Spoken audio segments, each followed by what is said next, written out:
Hi అండి, ఎలా ఉన్నారు? ఈరోజు మనం గోంగూర బిర్యానీ ఎలా చేసుకోవాలో చూద్దాం. గోంగూర, పచ్చిమిర్చి, కొద్దిగా వాటర్ పోసి ఉడికించుకోవాలి. అది మిక్సీ జార్లో వేసుకొని కొద్దిగా ఉప్పు వేసుకొని మనం మెత్తని పేస్ట్ లాగా చేసుకుందాం. చూడండి, ఇలా మెత్తని పేస్ట్ లాగా చేసుకోవాలి.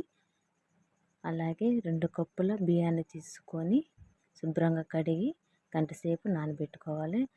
ఆయిల్ వేడెక్కిన తర్వాత బిర్యానీ ఆకు, పట్ట ముక్క వేసుకొని అలాగే ఉల్లిపాయ ముక్కలు, అల్లం వెల్లుల్లి పేస్టు, టమాటాలు వేసి ద్వారగా వేయించుకోవాలి. అలాగే ముందుగా గ్రైండ్ చేసి పెట్టుకుని గోంగూర వేసుకొని ఆయిల్ పైకి తేలేదాకా వేయించి 4 కప్పులు నీళ్ళు పోసుకొని అలాగే తగినంత ఉప్పు వేసుకొని మనం తెల్లనిచ్చాలి. వీటిలో మీకు కావాలంటే క్యారెట్ ముక్కలు, బీనీస్ ముక్కలు వేసుకొని నేనైతే ఆలు ముక్కలు వేసానండి. తెల్లిన తర్వాత ఇక బియ్యం వేసుకొని మూత పెట్టుకుందాము. చూడండి, ఇలా గంటితో కలిపి మూత పెట్టుకుంటాం. ఒకసారి ఇలా చూడండి, పర్ఫెక్ట్గా వచ్చిందండి.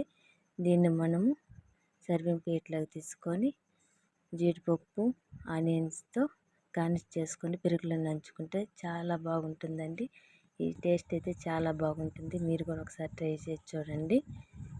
మా ఛానల్ కానీ మీకు నచ్చినట్లయితే లైక్ చేయండి, షేర్ చేయండి, సబ్స్క్రైబ్ చేయండి.